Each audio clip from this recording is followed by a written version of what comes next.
क्या है? जीना और जानना तो आसान है, लेकिन कहना बहुत कठिन है।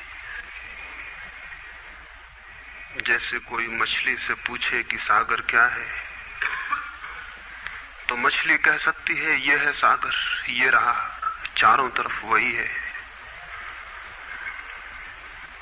लेकिन कोई पूछे कि कहो क्या है, बताओ मत, तो बहुत कठिन हो जाएगा मछली को। आदमी के जीवन में भी जो श्रेष्ठ है, सुंदर है और सत्य है, उसे जिया जा सकता, जाना जा सकता, हुआ जा सकता, लेकिन कहना बहुत मुश्किल है। और दुर्घटना और दुर्भाग्य यह है कि जिसमें जिया जाना चाहिए, जिसमें हुआ जाना चाहिए, उसके संबंध में मनुष्य जाति 5-6 हजार वर्ष से केवल बातें कर रही है। प्रेम की बात चल रही है, प्रेम के गीत गाए जा रहे हैं, प्रेम के भजन गाए जा रहे हैं, और प्रेम का मनुष्य के जीवन में कोई स्थान नहीं है। अगर आदमी के भीतर खोजने जाएं तो प्रेम से ज्यादा असत्य शब्द दूसरा नहीं मिलेगा। और जिन लोगों ने प्रेम को असत्य सिद्ध कर दिया है और जिन्होंने प्रेम की समस्त धाराओं को अवरुद्ध कर दिया है, और बड़ा दुर्भाग्य यह है कि लोग समझते हैं वे ही प्रेम के जन्मदाता भी हैं। धर्म प्रेम की बातें करता है, लेकिन आज तक जिस प्रकार का धर्म मनुष्य जाति के ऊपर दुर्भाग्य की भांति छाया हुआ है, उस धर्म ने ही मनुष्य के जीवन से प्रेम के सारे द्वार बंद कर दिए। और न इस संबंध में पूरब और पश्चिम में कोई फर्क है, न हिंदुस्तान में और न अमेरिका में कोई फर्क है। मनुष्य के जीवन में प्रेम की धारा प्रकट ही नहीं हो पाई, और नहीं हो पाई तो हम दोष देते हैं कि मनुष्य ही बुरा है, इसलिए नहीं प्रकट हो पाई। हम दोष देते हैं कि मन ही जहर है, इसलिए प्रकट नहीं हो पाई। मन जहर नहीं है, और जो लोग मन को जहर कहते रहे, उन्होंने ही प्रेम को जहरीला कर दिया, प्रेम को प्रकट नहीं होने दिया। मन जहर हो कैसे सकता है? इस जगत में कुछ भी जहर नहीं है। परमात्मा के सारे उपक्रम में कुछ भी विष नहीं है, सब अमृत है।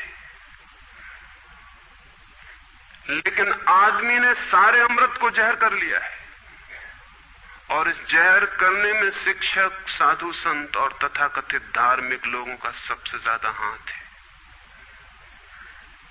इस बात को थोड़ा समझ लेना जरूरी है, क्योंकि अगर ये बात दिखाई न पड़े तो मनुष्य के जीवन में कभी भी प्रेम भविष्य में भी नहीं हो सकेगा। क्योंकि जिन कारणों से प्रेम नहीं पैदा हो सका है, उन्हीं कारणों को हम प्रेम प्रकट करने के आधार और कारण बना रहे हैं।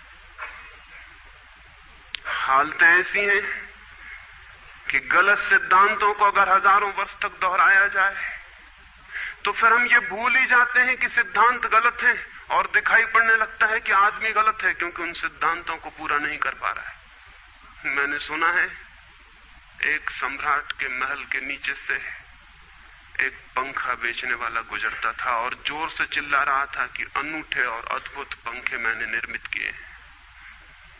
ऐसे पंखे कभी भी नहीं बनाए गए, ये पंखे कभी देखे भी नहीं गए हैं। सम्राट ने खिड़की से झांक के देखा कि कौन है जो अनूठे पंखे ले आया। सम्राट के पास सब तरह के पंखे थे, दुनिया के कोने कोने में जो मिल सकते थे। और नीचे देखा, गलियारे में खड़ा हुआ एक आदमी, साधारण 2-2 पैसे के पंखे होंगे, और चिल्ला रहा है कि अनूठे, अद्भुत। उस आदमी को ऊपर बुलाया और पूछा कि इन पंखों में क्या खूबी है, दाम क्या है इन पंखों के?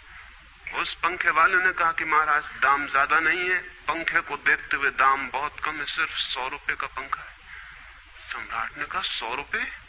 ये 2 पैसे का पंखा जो बाजार में जगह जगह मिलता है, 100 रुपए दाम, क्या है इसकी खूबी?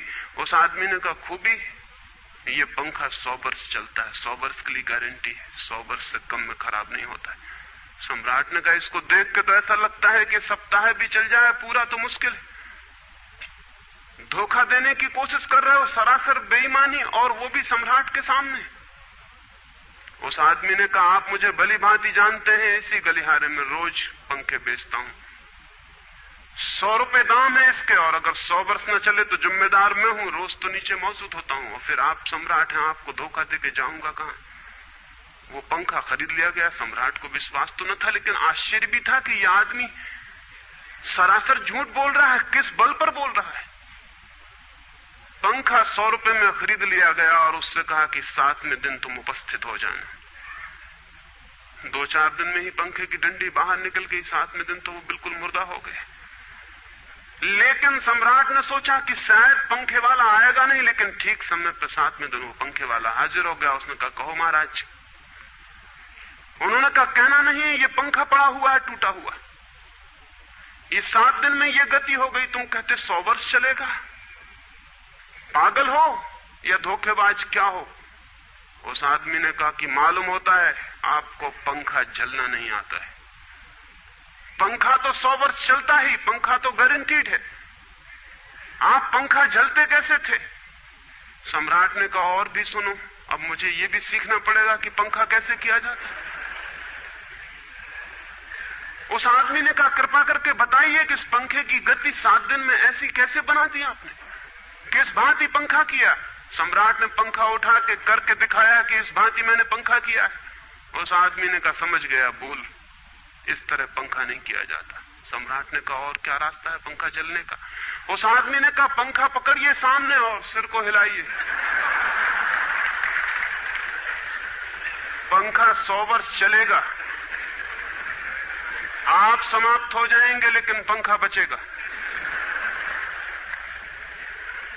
पंखा गलत नहीं है, आपके जलने का ढंग गलत है। यह आदमी पैदा हुआ है 5-6 हजार या 10,000 वर्ष की संस्कृति का। यह आदमी फल है, लेकिन संस्कृति गलत नहीं है, यह आदमी गलत है। आदमी मरता जा रहा है रोज, और संस्कृति की दुहाई चलती चली जाती है कि महान संस्कृति, महान धर्म, महान सब कुछ, और उसका ये फल है। आदमी उसी संस्कृति से गुजरा है और ये परिणाम है उसका। लेकिन नहीं, आदमी गलत है, और आदमी को बदलना चाहिए अपने को। और कोई कहने की हिम्मत नहीं उठाता कि कहीं ऐसा तो नहीं है कि 10,000 वर्षों में जो संस्कृति और धर्म आदमी को प्रेम से नहीं भर पाए, वो संस्कृति और धर्म गलत हो। और अगर 10,000 वर्षों में आदमी प्रेम से नहीं भर पाया, तो आगे कोई संभावना है इसी धर्म और इसी संस्कृति के आधार पर कि आदमी कभी प्रेम से भर जाए? 10,000 वर्षों में जो नहीं हो पाया, वो आगे भी 10,000 वर्षों में होने वाला नहीं है, क्योंकि आदमी यही है, कल भी यही होगा। आदमी हमेशा से यही है और हमेशा यही होगा। और संस्कृति और धर्म जिनके हम नारे दिए चले जाते हैं, संतों और महात्माओं की जिनकी दुहाइयां दिए चले जाते हैं, सोचने के लिए हम तैयार नहीं कि कहीं हमारा बुनियादी चिंतन की दिशा ही तो गलत नहीं है। मैं कहना चाहता हूं कि वो गलत है, और गलत सबूत है ये आदमी। और क्या सबूत होता है? एक बीज को हम बोएं और फल जहरीले और कड़वे हों, तो क्या सब सिद्ध होता है? सिद्ध होता है कि वो बीज जहरीला और कड़वा रहा होगा। हालांकि बीज में पता लगाना मुश्किल है कि उससे जो फल पैदा होंगे वो कड़वे पैदा होंगे। बीज में कुछ खोजबीन नहीं की जा सकती। बीज को तोड़ो फोड़ो, कोई पता नहीं चल सकता कि इससे जो फल पैदा होंगे वो कड़वे होंगे। बीज को वो 100 वर्ष लग जाएंगे, वृक्ष होगा, बड़ा होगा, आकाश में फैलेगा, तब फल आएंगे और तब पता चलेगा कि वे कड़वे। 10,000 वर्ष में संस्कृति और धर्म के जो बीज बोए गए हैं, ये आदमी उसका फल है, और ये कड़वा है और घृणा से भरा हुआ है। लेकिन उसी की दुहाई दिए चले जाते हैं हम, और सोचते हैं उससे प्रेम हो जाए।